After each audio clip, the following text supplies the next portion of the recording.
League of Ireland pod. On Off the Ball. Brought to you by the refreshingly alcohol-free Rockshore 00. Get the facts. Be drink aware. Visit drinkaware.ie. You are very welcome to another League of Ireland pod. Stephen Doyle with you again this week. I think Nathan Murphy might be back next week. He is back in the country and maybe just taking a bit of a rest after the Irish Open. I jest he is presenting the show this week. So the League of Ireland pod and Off the Ball is brought to you by Rockshore 00. Refreshingly alcohol free. Always be drink aware. Get the facts and visit drinkaware.ie. It's another big week of European football for the Premier Division clubs as Bradley's boys enter the fray. And could we see Ole Gunnar Solskjaer rocking up at Richmond?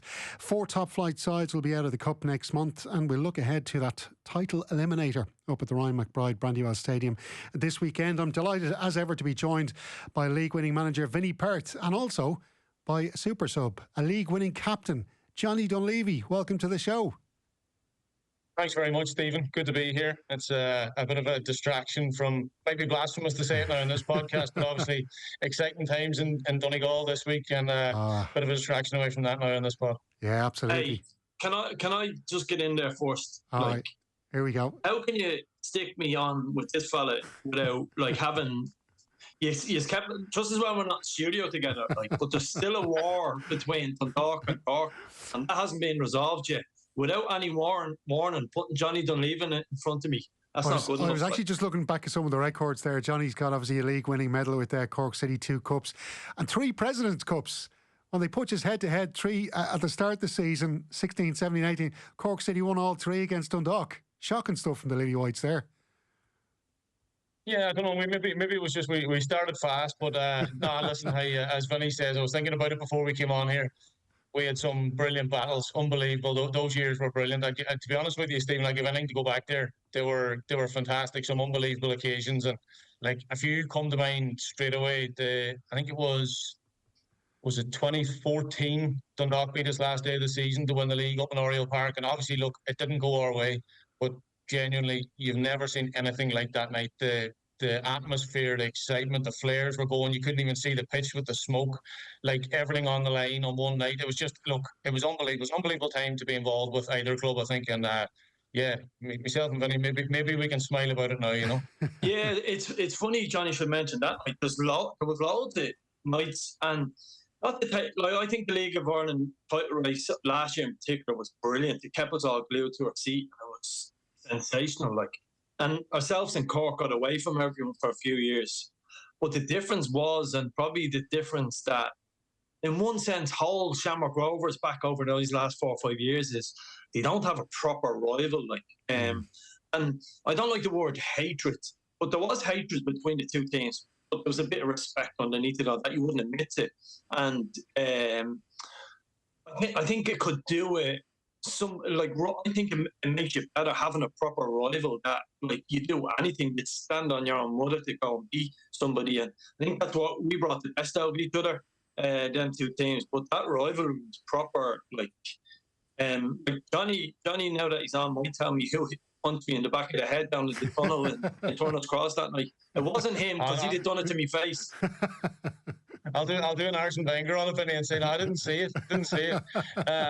But do you know this? You're 100% right. I think there was a bit of bitterness there when it was there, but we pushed each other. It kind of meant that we pushed each other, and I'd say actually that's probably something that has crept into football, not alone in Ireland, but kind of everywhere. It's very rare now that you see a very sort of a bitter rivalry or a tough match, or really really tough tackling midfielders or bad tackles, or it's that sort of spite kind of has gone out of the game to some degree, and maybe it's a loss as far as I'm concerned.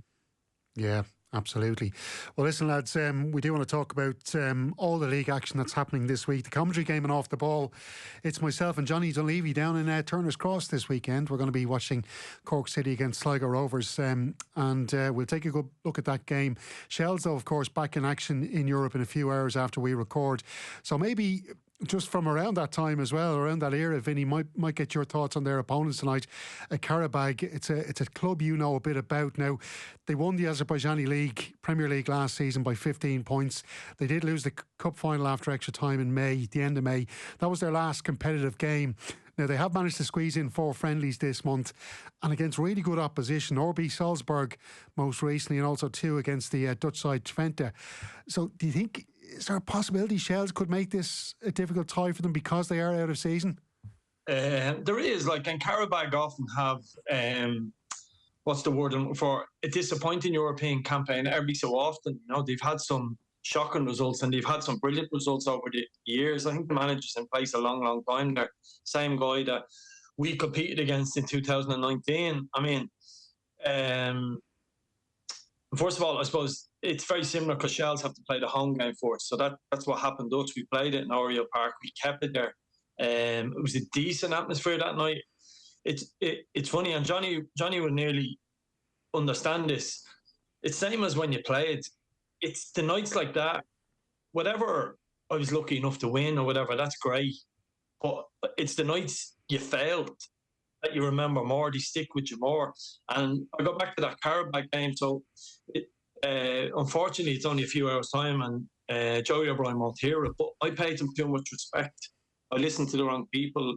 We done a scouting report, and on reflection, I gave them too much respect in Oriel Park, and we drew 1-1. It was a late Pat Hogan goal from a corner, but it was only a half time where I probably took the shackles off our team at that time. We did an outstanding team, very capable of competing in Europe, and I blame myself on that result. And we went away, and heat over there, it's just so hard. Shels have to take a lead, have any chance. You have to take a lead in the first tie to have any chance. And it's an amazing city to go to. The lads that know it, Sean Gannon, Daniel Kelly will know, they nearly got arrested over there taking videos out in the streets and different things. But it's a really, really tough tie. And forget that Karabag are out of season. That just takes them back a little bit towards the pack. But they have quality footballers there. If they click, they're good enough to be in group stages of Champions League. Like, they're not far off that. So it's going to be a really difficult tie for them. And but something the players should embrace. Like Johnny will tell you as well. Another, like, whether you like it or you're playing Champions League football, whether other people push that a little bit, you can if they want. So you just got to go embrace it. And you may not get this chance again. So they've nothing to lose tonight. I hope you just go for it and learn from, say, a mistake I made or different people have made over the years. So just go for it. Yeah, well, Johnny, like you, because Cork City played Legia Warsaw, of course, back in 2018, wasn't it? And he's got done by a really late wonder goal in that first leg, I think it was, at Turner's Cross. But would you kind of take on what Vinny says there and say, look, like, did Cork City show Legia much respect that night? Did you? What was your approach to that game? Yeah, I suppose that was, I actually missed that game with a knee injury, which probably wasn't really unusual for me, to be fair. But I remember sitting there watching it, and like, as Vinny says, these teams they're phenomenal teams. Like, their budgets are so much bigger than anything that we have here. But back then, like, we went into it similarly to Shels tonight, really, with nothing to lose. And it's just that, it's trying to find that balance. And I think that's probably the difficulty with, like, I haven't been lucky enough now to coach at any level near what Vinny has done as yet anyway. Like, but it's trying to find that balance between pragmatism and having a go. So, like, you can't win the tie tonight, but you can definitely lose it, I suppose, is another way of looking at it. But equally, if they don't go there with a lead, they're probably not going to... It's very, very difficult when you go away. So it's just trying to find that balance. And we probably... That was something that we were very aware of against Legia as well. So, look, I think the main thing that I would say, and Vinny hit the nail on the head, Shelbourne have earned this opportunity. That's what they've done. They won the league last year. They're the best team in Ireland. They've earned it. So it's a reward for the players, and they should go and enjoy it. And no doubt the atmosphere in Tolka Park will be insane tonight, and rightly so. So, look, it'd be brilliant to see them getting a result. It's a shot to nothing, really. But if they can bring something over there, they could make it very difficult for Karabag. Yeah, and look, we saw them recently enough, Johnny, myself and yourself. We did Cork City against Shels not so long ago, and Damien Duff was still in charge. Have you noticed much difference really in the way Joey's kind of approached management with Shelbourne as opposed to Damien Duff? I suppose I haven't really myself. I probably haven't looked at it deeply enough. But like that night that we would have seen them down in Turner's Cross was probably as badly as they've played all year, really. I know we'll get on to talking about Cork later, but Cork were impressive that night.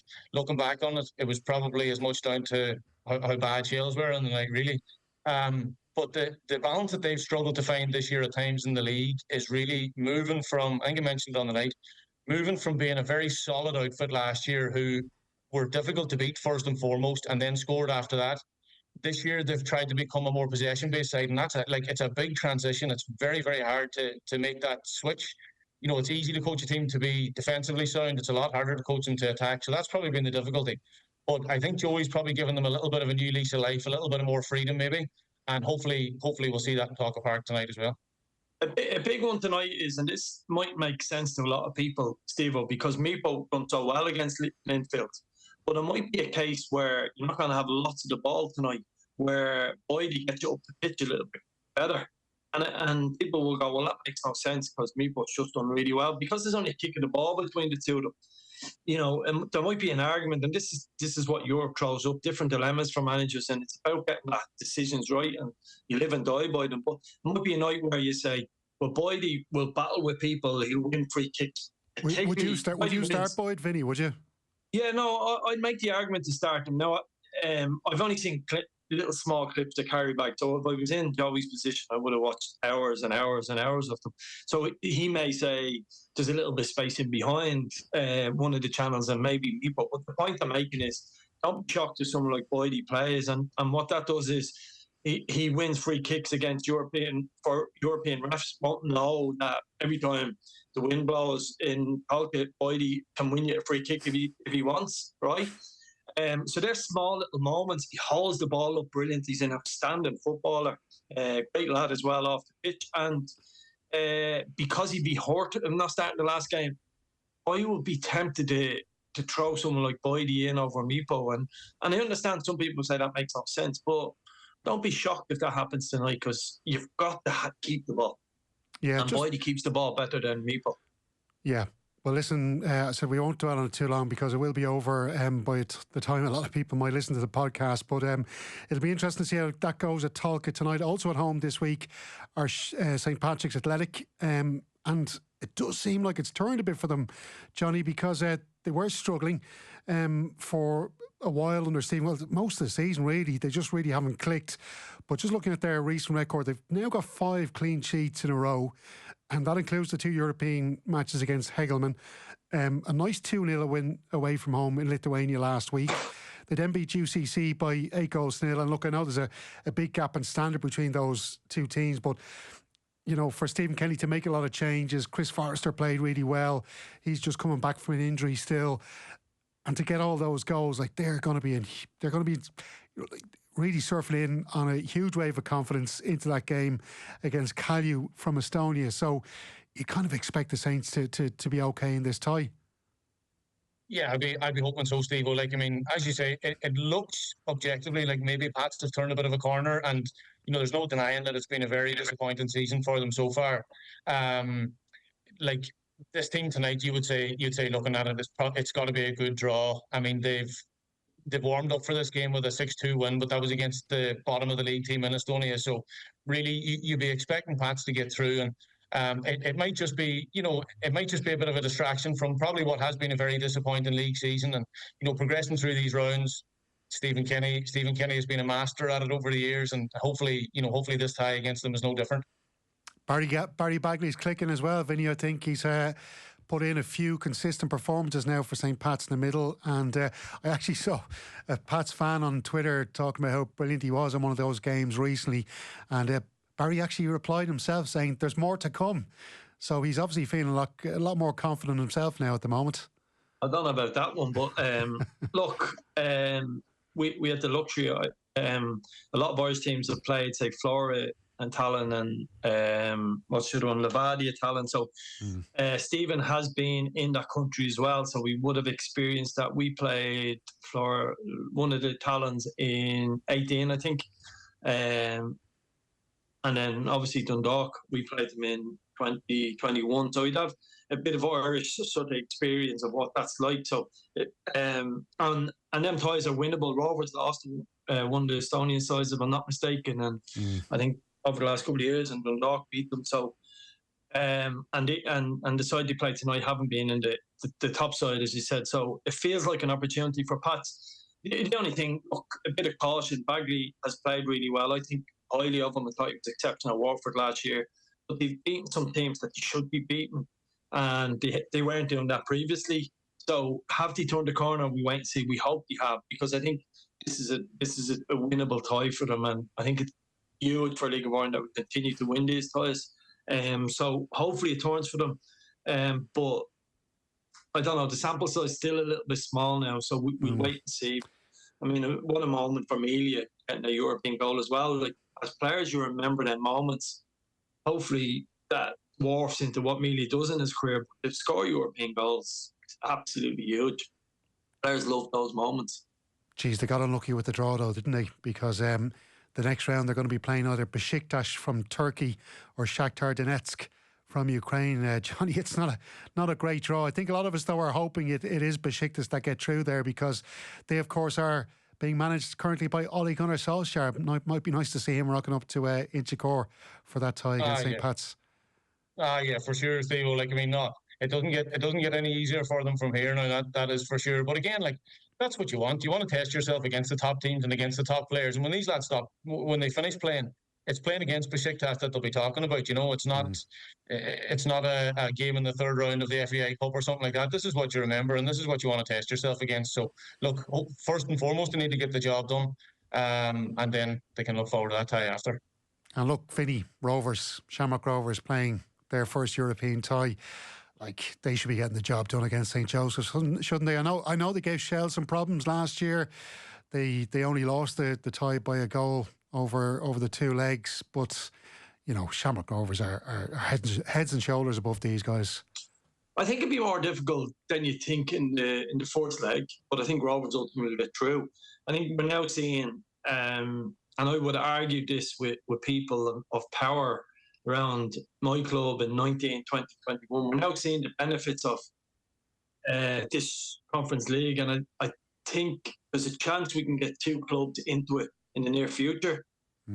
Obviously, Shels will have a playoff game. It feels like a bit of luck and a draw. And it wouldn't shock me if Shels ended up in the Conference League this year. Okay, so it feels like Rovers, with a little bit of luck in the final draw, have a right chance of being in it as well. So we're getting closer to two teams being in it.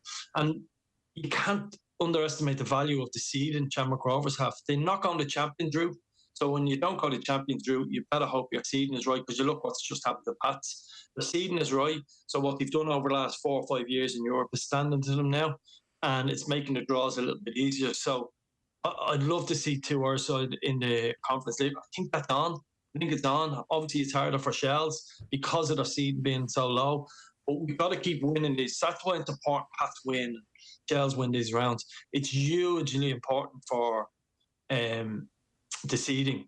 Sorry, Shels are up against it in this round, but I mean, winning your fourth round and building and just qualifying for Europe every year. And eventually, don't be surprised if we've got two teams in the next couple of years in a Conference League. Yeah, absolutely. It definitely feels like it's coming. I know Shels could be facing a tricky draw in the playoff round at the Conference League stage. So we'll see how that all pans out over the next few weeks. But it really is exciting times for the league at the moment in Europe.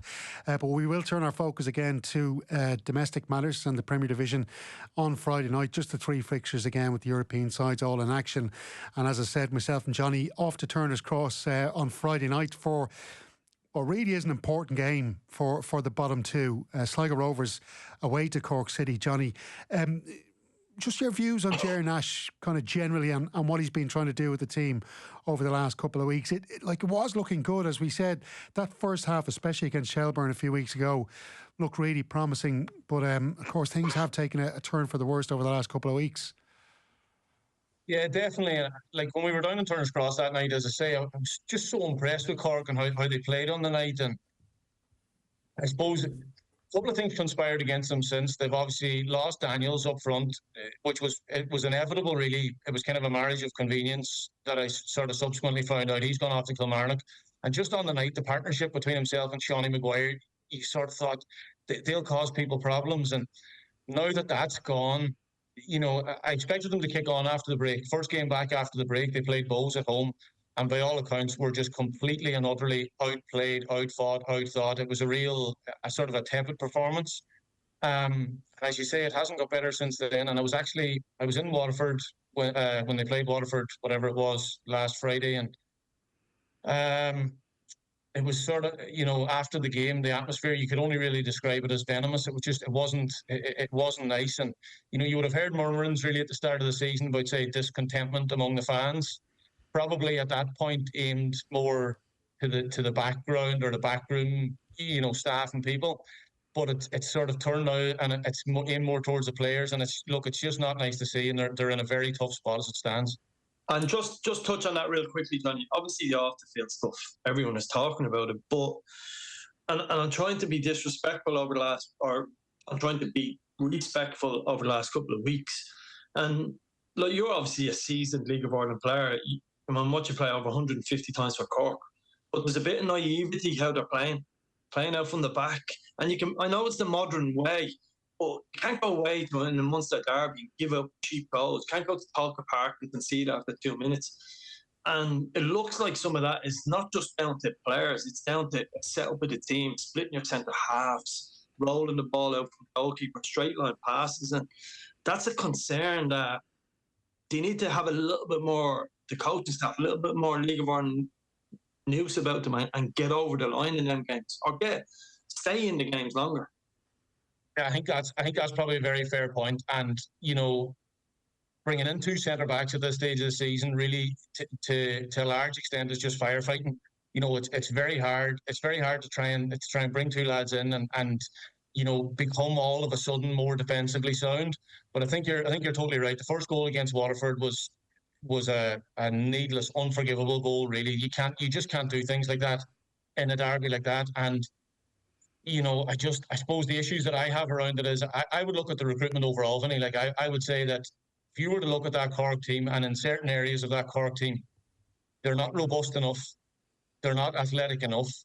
They have some very good and very experienced players, but if you don't add that athleticism and robustness around that, and good seasoned League of Ireland players, you're kind of on a hiding to nothing. It's really, really difficult.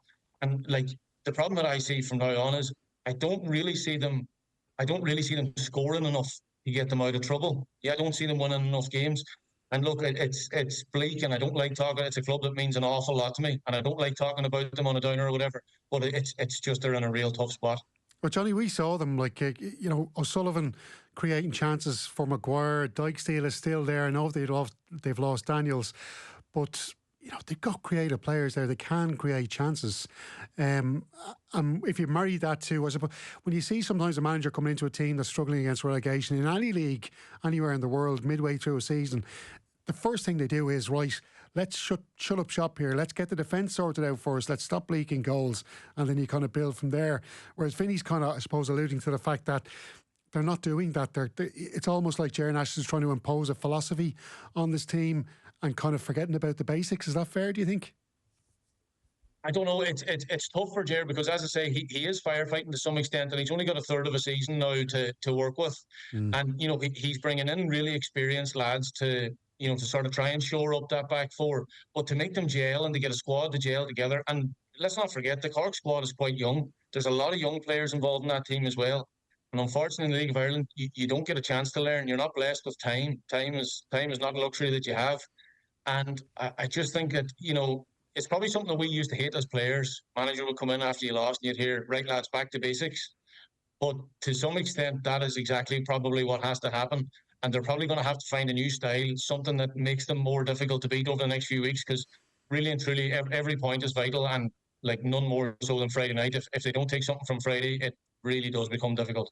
And just a little thing, Vinny, excuse me, I noticed during the Cup game, I watched the second half of their Cup match against Leicester Celtic, like they were being held up till 69th minute by an amateur team out of season, and they got a penalty kick, and Lutz and McLaughlin both wanted to take it, and they end up having an argument on the penalty spot over who's going to take the penalty. And even after, now Lutz got to take the penalty, but I was kind of going, geez, he really needs to score this now, because if he doesn't, it looks even worse. But McLaughlin didn't even celebrate afterwards with him after he scored the goal. So, like, this kind of thing doesn't look good as well, does it? No, that's the stuff that gets highlighted when things aren't going well. A little bit of sympathy for that, because there's probably a few changes made, and whoever, if it was a league game, it's almost, you'd like to think the lads are at the level where everybody knows who the penalty taker is before the game. Maybe the penalty taker wasn't on the pitch. And so you can have a little bit of confusion in the early rounds of the cup game. And so I get it. I get stuff like that happens, but all that disharmony only ever really shows its head when you're struggling, and they are struggling. And I think I mentioned it last week, like the second City, we need a stronger Cork in the League of Ireland. It's all set up and geared towards it. It makes no sense to me from the outside looking in, going, why hasn't somebody galvanised him? But it has to start on the pitch as well, a little bit, to be fair. And whatever about what was happening at the start of the season, you're only losing by the odd goal. You weren't being disgraced in games. Now they look like they're well beaten, and you sort of write them off before games. And that goes back to, if I could sum up the goal against Waterford again real quickly, that's the type of thing, if you go to watch an academy game in England, that you'll do. And if they concede that goal, the manager might go, don't worry about it, do it again, because there's nothing at stake. But you know what? There is a lot at stake. And even if it's just pride and keeping the sort of games alive to late them and losing by the odd goal, I think fans can accept that from young players. But the way they've given it up at the moment, it's just far too easy. And they've got to change, as in the staff, the players. And then all you don't know is, that's not going away. I accept that. I'm not trying to cover over what's going on at boardroom level and the lack of supporters turning up for obvious reasons. So you've got to fix it all. And because once it goes toxic, it's so hard to fix it. It really is.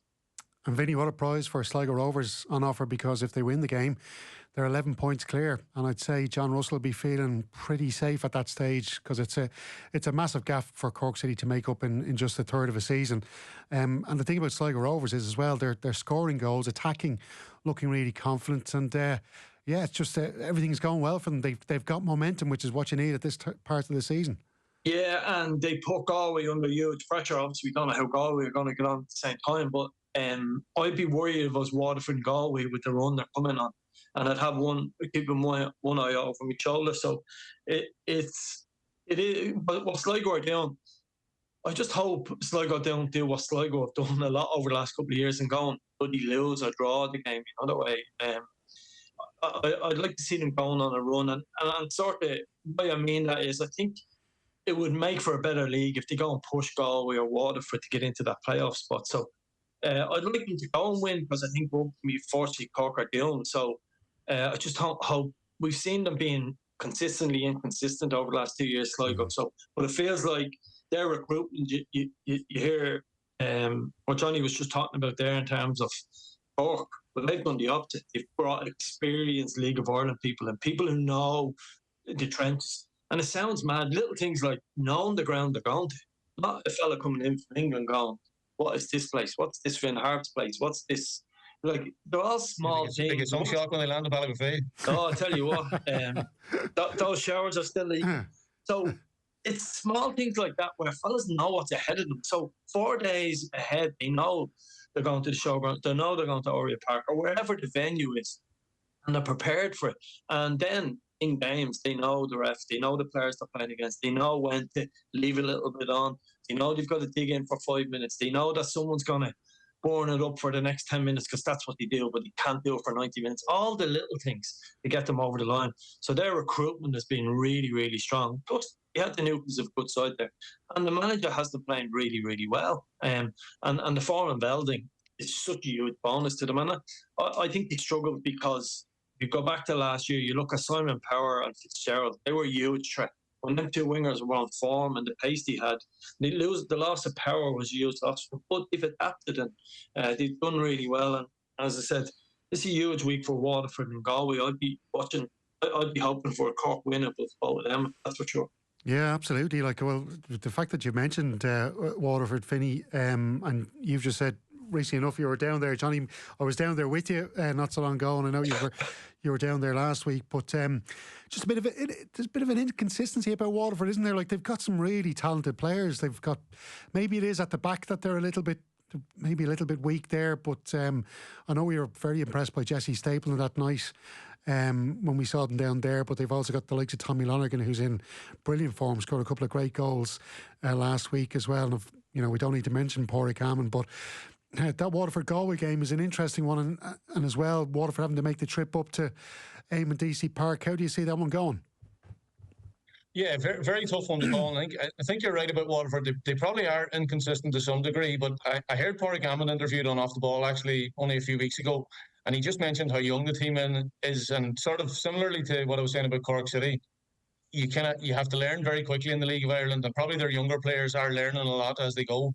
They definitely have some very impressive players. Like every time I've been down to watch them, I've been so impressed with Glenfield, so impressed with Ole Gunnar, and that's the kind of, like, those two in your engine room in midfield, that's the kind of athleticism, the robustness that I'm talking about, that it just gives you such a platform as a team to go and play from.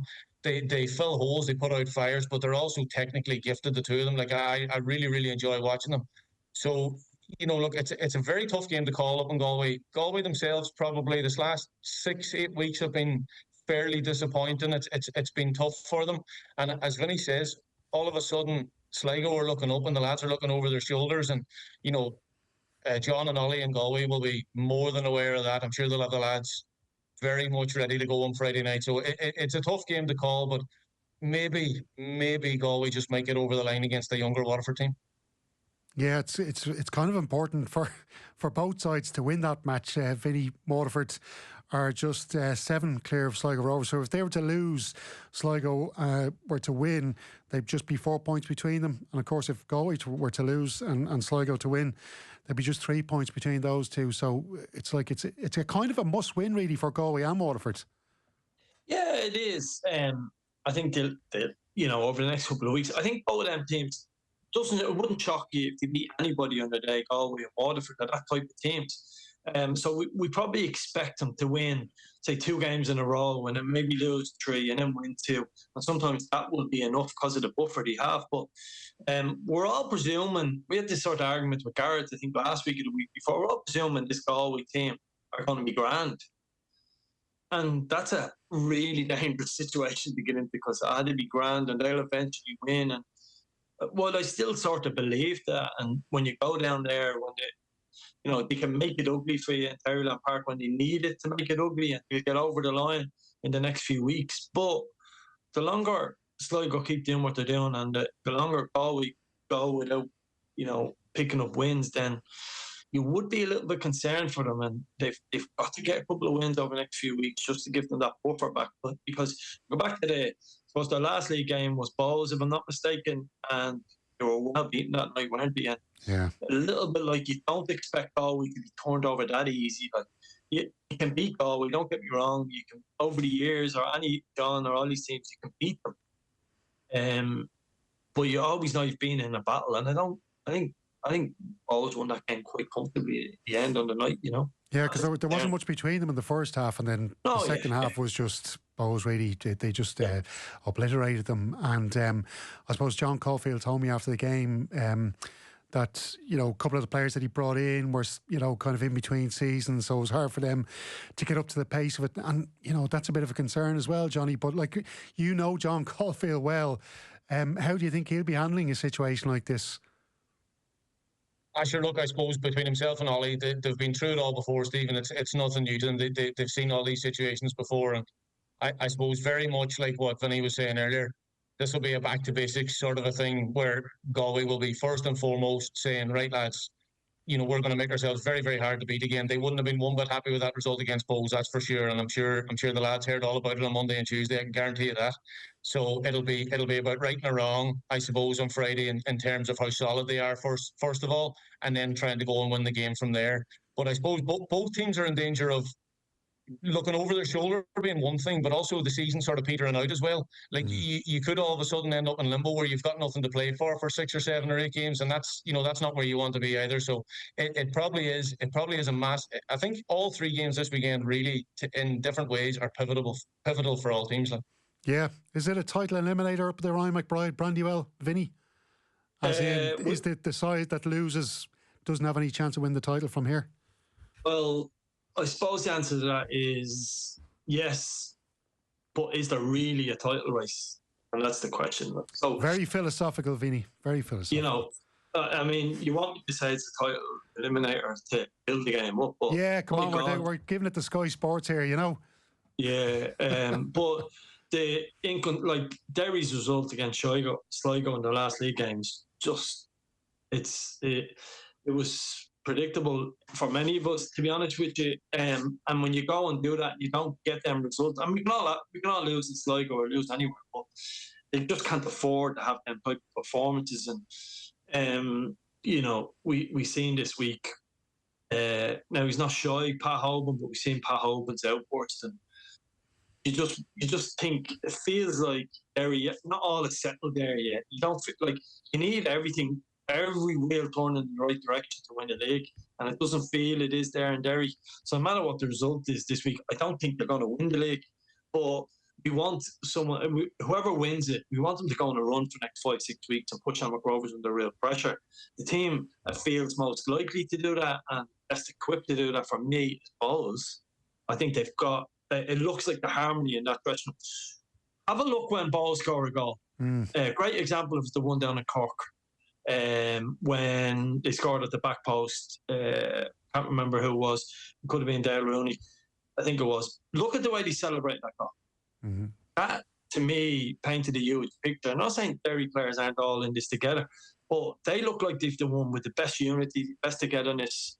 And sometimes you don't have to be the best team to put to go after someone. You have to have everything aligned. And I feel like Bowes are much further down the line than what Derry are. So if I want the title race, I probably want Bowes to win this week. Yeah, okay. And look, Derry City, Johnny, it's almost like, Tiernan Lynch is rebuilding the team again mid-season. There's been a lot of players out, a couple of players in. But I suppose, he's got that strong core down the middle of the team. And Mark Connolly especially, every time I watch Derry City, it's almost like he's leading that team by himself. But then, of course, you have the likes of Mikey Duffy up front, that bit of creativity. And Liam Boyce just banging in the goals. He's a player who's spoken before about once he gets into a good vein of goal scoring, they'll keep on coming. So, it's going to be a very tough game for Bohemians, despite the fact that they got to rest most of their frontline players for that cup game last week. Yeah, very much so. And I suppose Vinny's right in the sense that if you're gonna chase a team like Shamrock Rovers down, a team of that quality, you have to have everything going for you, everything going in the right direction. And Derry probably are still on the road to some degree. They've got some unbelievable individual players, probably a lot of the top players in the league really in their team, on their day at least. But they're just maybe not quite there in terms of getting the whole cohesion together. I'd say that's probably entirely fair. Just to touch on the two lads that you talked about, like Liam Boyce, 2 hat-tricks in 3 games. It's an unbelievable run of scoring. Not totally surprising, just given his pedigree and where he's come from. And, you would have watched him back in the day playing for Northern Ireland and playing at Hearts. And the man's a goal scorer. That's just what he does. And he's, it wasn't unexpected for him to do this. But I think an even bigger bear, and I would agree with you, is like Mark Connolly at centre back. And again, this goes back to recruitment and goes back to bringing in, not alone bringing in good players, but I can guarantee you, Vinny would testify to this, is bringing in good characters as well. Mm-hmm. Big characters, good people around the place. And I can guarantee you Mark Connolly is that.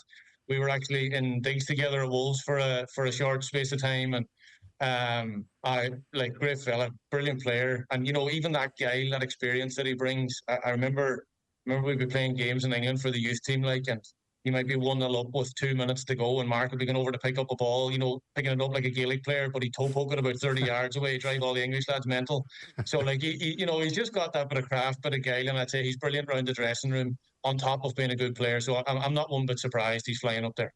Yeah. The only other question I'd ask you, Johnny, and you obviously play at a higher level than me, is when you consider Derry, there's a lot of in and outs in Derry in terms of the transfers. Obviously, from the start of the season, it's a new manager. I get that. I mean, I done the game in Derry Mount Park, and they played 5 different systems in the game. One or two of them is down to injuries, and it feels like the manager's searching, and that can't go on forever either. You've got to eventually find a way of playing that, because players start second guessing the manager and thinking, does he know what he's talking about sometimes, because he goes from one week to one system to another. The way some players have been sort of brought in and not used, So you wonder what the mentality of that dressing room is like. Because sometimes I get your point about having senior players. You need as many of them as you can, Johnny, right? But you're ever in a dressing room where there's nearly too many of them, if that makes sense. Too many senior players where you mean like noise everywhere. Too many big characters, like too many, like not necessarily egos, but just big characters in the dressing room. Yeah, it probably can be hard to gel them all together. And I suppose they are blessed in a way in Derry with resources. Like, you know, that's not an issue for them. So they can go and get these people. And maybe it's just a case of, as Stephen's saying, he's still trying to find it. Like, he's still trying to find that balance within the squad and what is the right way to play.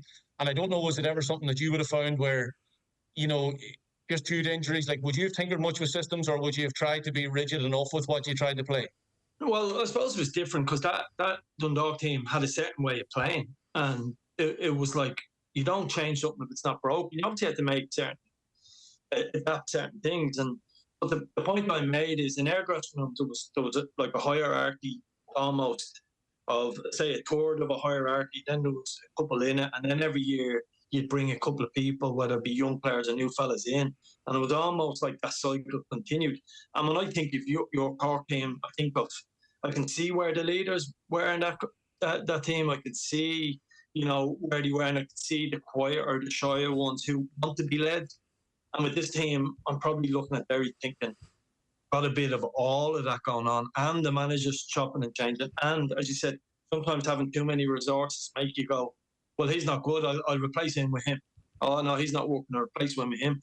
And I wonder, will that hinder him over time, as opposed to, you know, having, I don't want to name names, but having a player that's a 6 out of 10 and putting them into a great team, and all of a sudden it becomes an 8 out of 10, instead of signing that 8 out of 10, and there's another ego in your dressing room. So I wonder, I'm not saying the players are causing the manager problems, but I'm just wondering, are they all second guessing each other a little bit too much up there? Because you've got the players to go after Rovers, but they haven't had the results at the moment. So it's a fascinating watch for me from the outside, you know, in terms of the mentality of the manager and the players. Yeah, well, listen, can't wait for that game at the weekend. And of course, the other two, myself and Johnny, will be down at Turner's Cross, as I've mentioned. You can tune into Off the Ball on Friday night on News Talk to listen to that. We should be on air from around 7:30 or so. So we didn't really get to touch on the Cup. Absolutely brilliant draw, I think, fellas. We're going to lose 4 top flight sides. We're going to be guaranteed, I think, at least 2 First Division teams in there. You'd probably say Derry against Strahd is probably the pick of the ties with a replay of last year's final. And I'll be keeping an eye on your old club, Finn Harps, as well, Johnny Dunleavy. I saw a bit of their match against UCD. They've signed this guy from the Netherlands, Hans Mpongo, and he certainly looks like he has a bit about him. So I think he'll be worth keeping an eye on over the next couple of weeks or so. But listen, Johnny, brilliant stuff. Thanks a million. You were a fantastic just super to be clear, Steve-O, yeah. We still hate each other, like me and Johnny. There's no, like, we made chat for the last hour. Looking at the screen here, Steve, it's a good job you're between the two of us, that's all. I'll just say that, just to be clear. Listen, just to put it on the record, there's no love in here.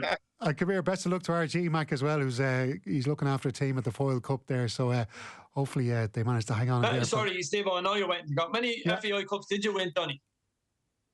2. 2, Vinny. All right. Pretty average, isn't it, return? Lads, thanks a million, and thank you for listening. We'll chat to you next week. The League of Ireland pod. On Off the Ball. Brought to you by the refreshingly alcohol-free Rockshore 00. Get the facts, be drink aware. Visit drinkaware.ie.